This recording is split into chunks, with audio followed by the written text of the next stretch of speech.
Pernah nggak sih kalian merasa penasaran kalau sebuah fungsi sudah kita ketahui hasilnya, bisakah kita menemukan asalnya?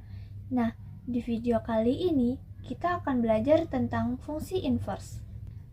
Kita mulai dengan apa itu fungsi inverse. Fungsi inverse adalah fungsi yang membalikkan suatu fungsi. Misalnya, kalau fungsi fx membawa x menjadi y, maka fungsi inversenya fx akan membawa y kembali ke x. Coba bayangkan fungsi itu seperti mesin otomatis. Kalau kamu masukkan angka 2 ke fungsi fx sama dengan x tambah 3, maka hasilnya adalah 5 kan? Sekarang gimana caranya kita membalikkan proses ini supaya dari 5 balik ke 2? Nah, itulah peran fungsi inverse. Tapi tunggu dulu, tidak semua fungsi memiliki inverse. Hanya fungsi bijektif, injektif, dan surjektif saja yang memiliki inverse. Berdasarkan jenis relasinya, fungsi dibagi menjadi 3 jenis, yaitu fungsi injektif, fungsi surjektif, dan fungsi bijektif. Yang pertama, fungsi injektif. Fungsi injektif adalah fungsi into atau fungsi satu-satu. Fungsi f memetakan A ke B dikatakan fungsi injektif. Jika anggota kodomain hanya dipasangkan satu kali dengan anggota domain. Anggota himpunan daerah kodomain boleh tidak memiliki pasangan, namun dari semua anggota kodomain yang terpasangkan hanya ada satu.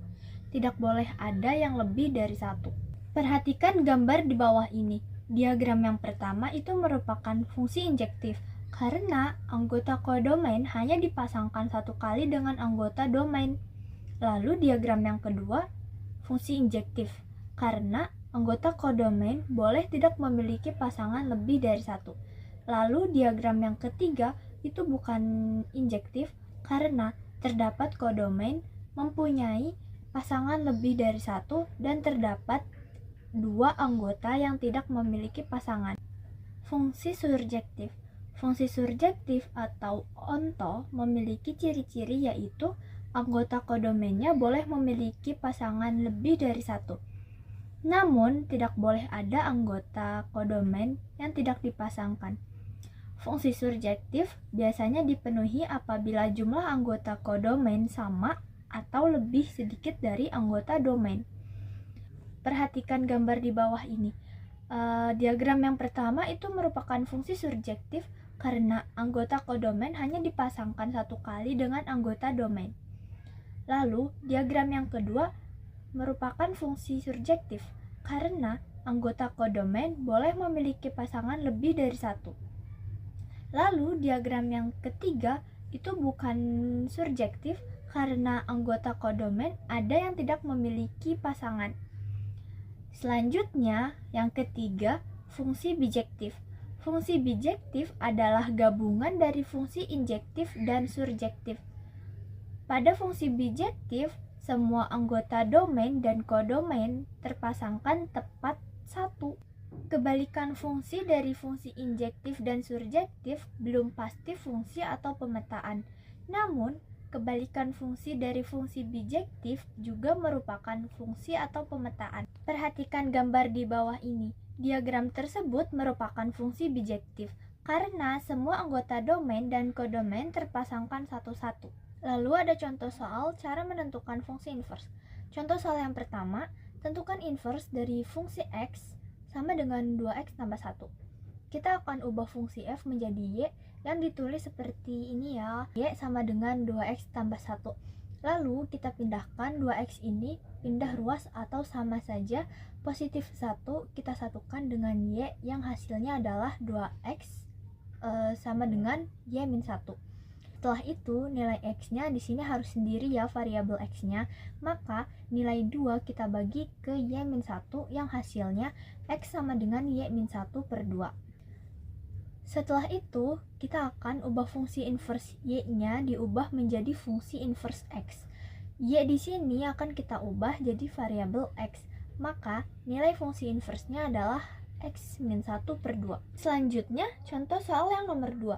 Tentukan inverse dari fungsi x sama dengan 2x min 5 per 3x tambah 1. Ini adalah fungsi dari pecahan ya. Kita akan tulis dulu fungsi x menjadi y, yaitu y sama dengan 2x min 5 per 3x tambah 1. Setelah itu, kita akan kalikan silang. 3x plus 1 ini akan kita kalikan dengan y. Ditulis begini supaya pecahan ini hilang. Y dikalikan 3x plus 1 sama dengan 2x min 5. Selanjutnya, kita akan kalikan dengan distributif.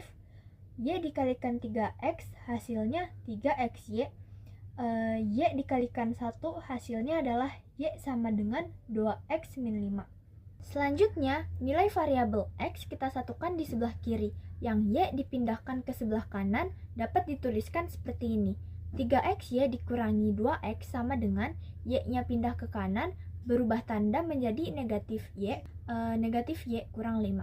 Setelah itu, nilai x-nya kita keluarkan, masing-masing dari 3xy min 2x kita bagikan dengan x. 3xy dibagi dengan x, sisanya adalah 3y.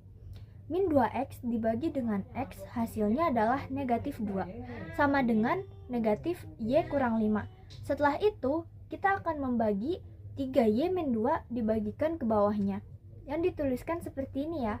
Min y min 5 per 3y min 2. Jadi 3y min 2 langsung kita taruh di bawahnya. Setelah itu, ubah fungsi inverse y menjadi fungsi inverse x, yang artinya nilai y di sini kita ubah menjadi x kembali, yang akan didapatkan hasilnya adalah negatif x 5 per 3x min 2.